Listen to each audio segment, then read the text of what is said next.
সাংবাদিক বন্ধুগণ, আজকের এই সেশনে আমরা আপনাদেরকে ওয়েলকাম করছি। আপনারা জানেন একটু আগেই ইউরোপিয়ান ইউনিয়ন থেকে যারা অবজারভার হিসাবে আসবেন, সেই অবজারভেশন টিমের প্রধান হিসাবে ইভাস আইজাবস তিনি এসেছিলেন তার আরও সঙ্গীদের সহ। আমরা প্রায় ঘণ্টাখানেক সময় একসাথে কাটিয়েছি। মূলত আলোচনা ছিল ফেব্রুয়ারির ইলেকশনকে সামনে রেখে সাধারণ নির্বাচন এবং রেফারেন্ডাম দুটোই আলোচনায় এসেছে প্রসঙ্গক্রমে। তারা জানতে চেয়েছেন আমাদের দল এবং আমাদের যাদের সাথে সমঝোতা হয়েছে ইলেকশনের জন্য আমাদের প্রস্তুতি কেমন, আমাদের এই সমঝোতা সম্পন্ন হয়েছে কিনা, না হলে কখন হবে। আমরা তাদেরকে বলেছি ইনশাল্লাহ আগামীকালকের মধ্যে এটা একটা ফাইনাল শেপ পাবে। ইলেকশন প্রক্রিয়া চলমান অবস্থায় আমরা আইন শৃঙ্খলা পরিস্থিতি, সরকারের ভূমিকা, নির্বাচন কমিশনের ভূমিকা আমরা কিভাবে দেখছি এটা তারা জানতে চেয়েছেন।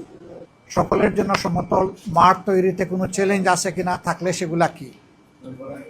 তারা আবার এটাও জানতে চেয়েছেন যে আমাদের কোনো স্পেসিফিক এরিয়া অফ কনসার্ন আছে কিনা। আমরা বলেছি অবশ্যই আছে, কিন্তু সেইটা আগেই আমরা আপনাদেরকে জানাতে পারছি না। আমাদের এই কনসার্নগুলো এইটা মিট আপ করার জন্য যারা দায়িত্বপ্রাপ্ত আগে তাদেরকে জানাবো।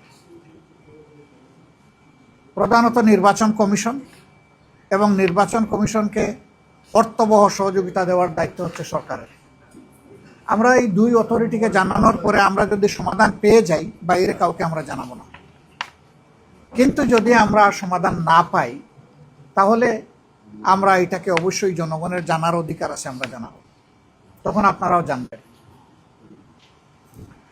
তারা এটা জানতে চেয়েছেন আগামীতে যদি আমরা সরকার গঠন করি তাহলে আমাদের রিলেশন দুনিয়ার বিভিন্ন দেশের সাথে কেমন হবে, আমাদের নাইবরদের সাথে কেমন হবে। আমরা স্পষ্টভাবেই বলেছি যে বিশ্বের সবগুলা শান্তিকামী, সভ্য এবং গণতান্ত্রিক রাষ্ট্র যেগুলো আছে সবার সাথেই আমাদের সম্পর্ক থাকবে, বন্ধুত্বের সম্পর্ক। যারা আমাদের প্রতিবেশী তাদের সাথে অবশ্যই প্রতিবেশী সুলভ সম্পর্ক আমাদের থাকবে, এবং আমরাও প্রত্যাশা করব তারাও আমাদের সাথে প্রতিবেশীর মতোই আচরণ করবেন। সেই আচরণটা হবে পারস্পরিক শ্রদ্ধা এবং সমতার ভিত্তিতে। আমরা কোনো ক্ষেত্রেই কোনো অসমতা দেখতে চাই না। আমাদের ফরেন পলিসির ব্যাপারে, রিলেশনসের ব্যাপারে আমরা বলেছি যে আমরা কোনো নির্দিষ্ট রাষ্ট্রের দিকে ঝুঁকতে চাই না,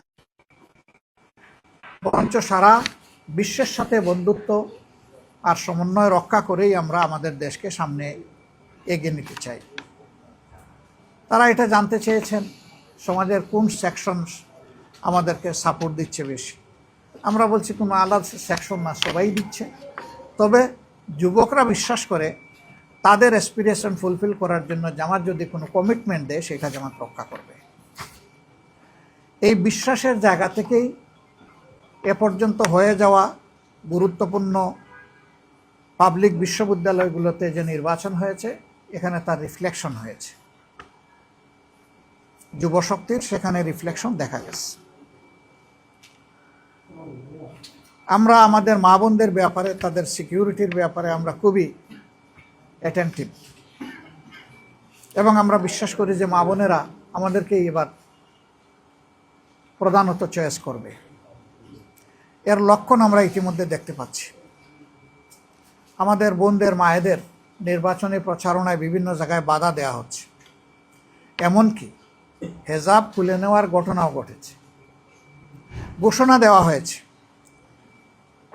এদের কাউকে দেখলে তোমরা ঠেকিয়ে দেবা, কোথাও বলা হয়েছে তাদেরকে তাড়িয়ে দেবা। মা বোন তো সবারই আছে। এই শব্দগুলা কেন? রাজনৈতিক দলের কাজ হচ্ছে সকল শ্রেণী পেশার বয়সের মানুষকে, লিঙ্গের মানুষকে সম্মান দেখানো। শুধু রাজনৈতিক কারণে আমরা কাউকে অপমান করার অধিকার রাখি না। মায়েরা তাদের মতো করে ডিসিশন নেবে, যেমন ভাইয়েরা তাদের মতো করে ডিসিশন নেবে। আমি তার ডিসিশন প্রক্রিয়ায় বাধা দেওয়ার, আমার যদি 10 জনকে ক্যাম্পেইন করার অধিকার থাকে, অবশ্যই তিনি মেল না ফিমেল এই কথা বড় কথা না, তারও অধিকার আছে, তিনিও ক্যাম্পেইন করবেন। আমাদের এই মিউচুয়াল রেসপেক্টের জায়গাটা আমাদের রক্ষা করতে হবে। আমরা বিশ্বাস করি আগামীতে বাংলাদেশের জনগণ সঠিক সিদ্ধান্ত নেবে এবং তারা দেশকে নিরাপদ করার জন্যে, দুর্নীতিমুক্ত করার জন্যে, সুশাসন কায়েমের জন্য, ন্যায় ন্যায়ের বিচার নিশ্চিত করার জন্য, অর্থনৈতিক পুনর্বিন্যাস করে দেশকে এগিয়ে নেওয়ার জন্যে তারা সঠিক সিদ্ধান্ত দিবে। জনগণের উপর আমাদের 100% আস্থা আছে। আমাদের আস্থার সামান্য কোনো ঘাটতি নেই। শুধু আমাদের দাবি চাহিদা নির্বাচনটা সুষ্ঠু হোক, ভোটাররা নির্বিঘ্নে গিয়ে তার ভোটটা সে নিজেই দিক, ভোট দেওয়ার পরে তার ভোটের রিফ্লেকশনটা ফলাফলে উঠে আসুক। এই প্রক্রিয়ায় যদি জামাতে ইসলামী দেশ পরিচালনার সুযোগ পায় তার সঙ্গীদেরকে নিয়ে, আমরা দেশবাসীর প্রতি আল্লাহর প্রতি কৃতজ্ঞ থাকব এবং চেষ্টা করব আমাদের উপর অর্পিত দায়িত্বের আমানতের বোঝা সঠিকভাবে বহন করার, আমানত রক্ষা করার। তবে যদি জনগণ অন্য কাউকেও চয়েস করে, সেই ক্ষেত্রে আমাদের অঙ্গীকার হবে দেশের কল্যাণে গৃহীত সকল সিদ্ধান্ত আমরা সমর্থন করব এবং আমরা সহযোগিতা করব। সিমিলারলি অন্যরা যদি অপোজিশন গ্যালারিতে বসেন, বিরোধী দলে বসেন, তাদের কাছ থেকে একই জিনিস আমরা প্রত্যাশা করি for the sake of the country. More over আমরা এটাও চিন্তা করছি 54 বৎসরে আমাদের দেশ কোনো ফেয়ার ডেমোক্রেসি এবং কোনো স্টেবল স্থিতিশীল সমাজ পায় নাই। একটা সমাজের উন্নয়নের জন্য, এগিয়ে যাওয়ার জন্য স্থিতিশীল সমাজ ব্যবস্থা খুবই গুরুত্বপূর্ণ। আমরা চিন্তা করছি নির্বাচন হয়ে যাওয়ার সাথে সাথে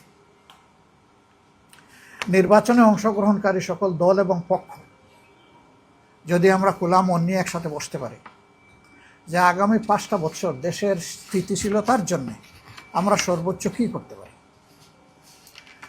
আমরা কি কোনো সমন্বিত চিন্তা করতে পারি? যদি সবাই মিলে ভালো মনে করে we are ready to render hour support.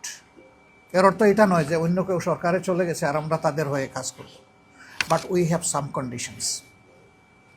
Number 1, every party and quarter তারা বলবেন যে আমরা নিজে দুর্নীতি করব না এবং দুর্নীতিকে প্রশ্রয় দেব না।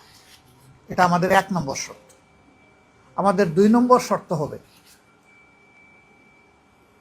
Justice for all and equal, সকলের জন্য ন্যায় বিচার এবং সমান বিচার। এই প্রক্রিয়ায় কোনো রাজনৈতিক দল বা পক্ষ হস্তক্ষেপ করতে পারবেন না।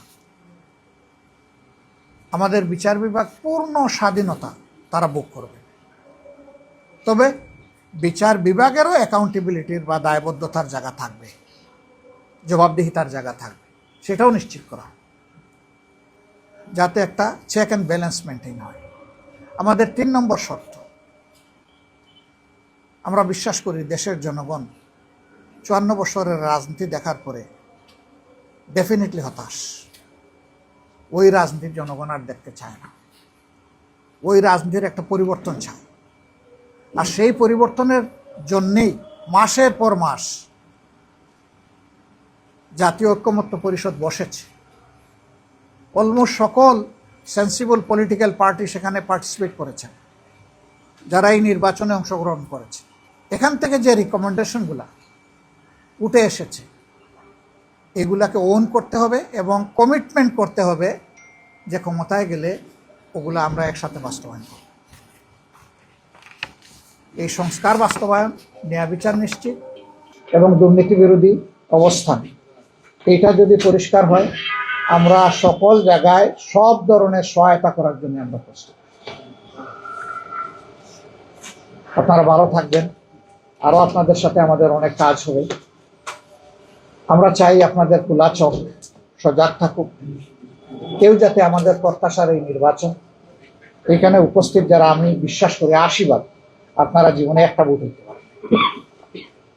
আপনি আপনার ভোট নিশ্চিত করবেন এবং আপনি সমাজের আপনার সহযোদ্ধা তরুণদের ভোটগুলো নিশ্চিত করবেন, তরুণদের ভোটগুলো নিশ্চিত করবেন। এই ক্ষেত্রে আপনাদের খোলা চোখে আপনারা জাতির অত্যন্ত সতর্ক পাহারাদার হিসাবে দায়িত্ব পালন করবেন, এটাই আমরা আপনাদের কাছে প্রত্যাশা করি।